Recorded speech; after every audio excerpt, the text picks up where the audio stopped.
Body मिली थी। आप पता है कि जो हमारे ज़िले का प्रताप नगर थाना क्षेत्र है, उसके बहादुरपुर गांव की सीमा में 7 दिसंबर को एक महिला की डेड बॉडी मिली थी। इसमें जो ख़ास बात थी वो ये थी कि जो शव है उसका सिर नहीं था, सिर्फ धड़ पुलिस को मिला था और उस महिला के शरीर पे जो ऊपरी अंगवस्त्र है उसको छोड़ के कोई दूसरा कपड़ा भी नहीं था। तो ये एक बहुत ही मैं कहूँगा ऐसा अपराध था जो मानवीय संवेदनाओं को अंदर तक झकझोर देता है। तो इस घटना की जघन्यता और इसकी सीरियसनेस को देखते हुए हमने तुरंत एक एसआईटी इसमें कॉन्स्टिट्यूट की थी, जो डीएसपी रजत गुलिया उनके नेतृत्व में। इसमें हमारी सीआईए 1 और 2 दोनों की टीम्स इस एसआईटी का पार्ट थी। अब इस केस में हमारे सामने जो मुख्य चैलेंज था वो था इस लेडी की आइडेंटिटी एस्टेब्लिश करना।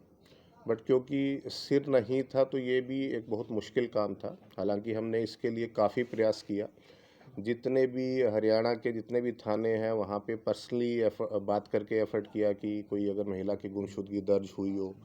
आसपास जितने राज्य हैं, यूपी है, उत्तराखंड है, हिमाचल प्रदेश है, पंजाब है, चंडीगढ़ है, वहाँ भी हमारे जो कंट्रोल रूम है उससे लगातार बातचीत की जा रही थी कि कहीं किसी महिला की कोई ऐसी गुमशुदगी तो नहीं दर्ज हुई। लेकिन इस सारे प्रयास के बावजूद भी कोई ऐसा व्यक्ति सामने नहीं आया जो इस महिला की आइडेंटिटी को एस्टेब्लिश कर पाए। उसका मुख्य कारण यही था कि एक तो कोई कपड़ा नहीं था और शरीर पे, और दूसरा क्योंकि सिर नहीं था तो पहचान कर पाना किसी के लिए भी थोड़ा मुश्किल था। लेकिन अब ये बहुत ज़रूरी था कि ये इतना जघन्य अपराध था कि इसको हम टेक्निकल जो भी हमें इनपुट्स मिलती है, जो क्लूज़ मिलते हैं, उसके बेस पे हम इस केस को सोल्व करें।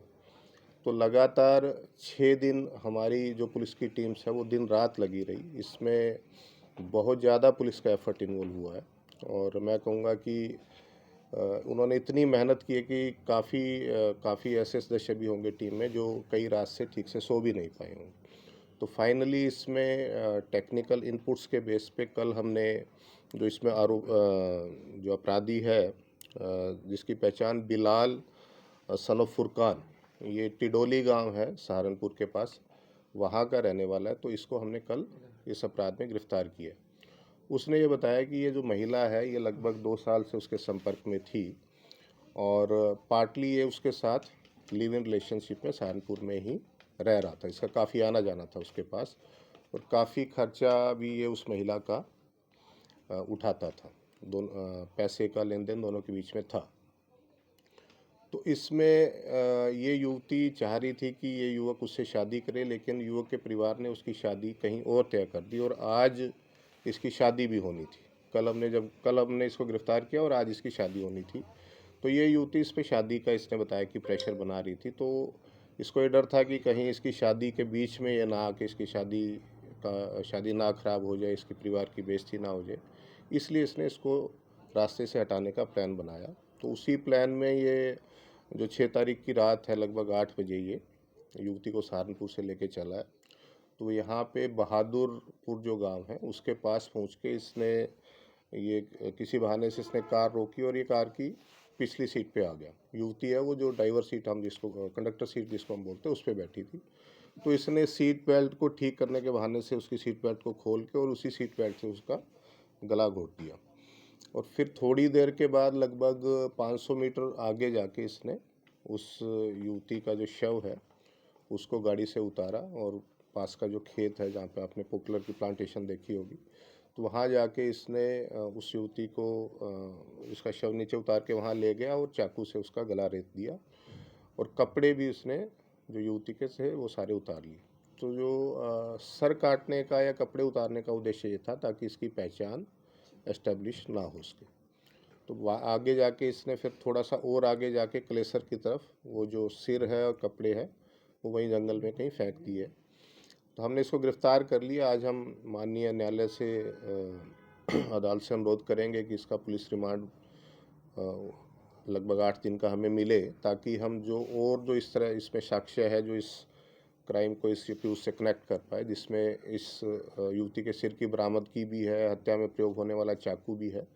तो वो सभी साक्ष्य हम जुटाने का अगले कुछ दिनों में प्रयास कर। तो सर युवती का नाम कुछ पहचान हो पाई सर? देखिए अभी क्योंकि रेप हुआ है या नहीं हुआ है, मतलब रेप जैसी बात अभी तक कोई पूछताछ में नहीं आई है, क्योंकि वो 2 साल से इसके संपर्क में थी। बट कानून की ध्यान में रखते हुए मैं नाम बताना उचित नहीं होगा। बट ये सहारनपुर के पास के ही गांव की रहने वाली है। सर परिवार का पता लगा है कुछ? परिवार का फादर से संपर्क हो गया, भाई से भी संपर्क हो गया। बट ये युवती काफ़ी साल से अपने परिवार के संपर्क में नहीं थी, तो कल रात से ही हमारा प्रयास था कि हम फैमिली को भी ढूंढ के लेके आए, ताकि आरोपी क्या करता है सर? आरोपी ड्राइविंग का काम करता है। सर जो ये इसकी गर्दन काटी गई है, क्या वहीं पे प्लेस पे काटी गई है या पीछे से कहीं? अभी तक देखिए, अभी तक जो इसने बताया कि इसने उस प्लेस पे ही, लेकिन युवती का मर्डर इसने थोड़ी देर पहले कर दिया था, गला घोट के। जहाँ बॉडी मिली है गला वहीं काटा गया था। सर आरोपी के बारे में कैसे क्लू पता चला, कैसे पता चला कि यही आरोपी है? देखिए इसमें काफ़ी टेक्निकलिटीज इन्वॉल्व होती है, पुलिस का बहुत सारा एफर्ट इन्वॉल्व होता है। तो वो टेक्निकली हम कैसे आरोपी तक पहुँचे, इस डिटेल में खुलासा करना, क्योंकि पुलिस का अपना एक काम करने का तरीका है, उसको पब्लिक डोमेन में इसको बताना थोड़ा सा मेरे को नहीं लगता कि उचित रहेगा। बट मैं इतना कहना चाहूँगा कि ये एक बहुत मुश्किल केस था, और इसमें क्योंकि युवती की कोई आइडेंटिटी हमारे पास नहीं थी।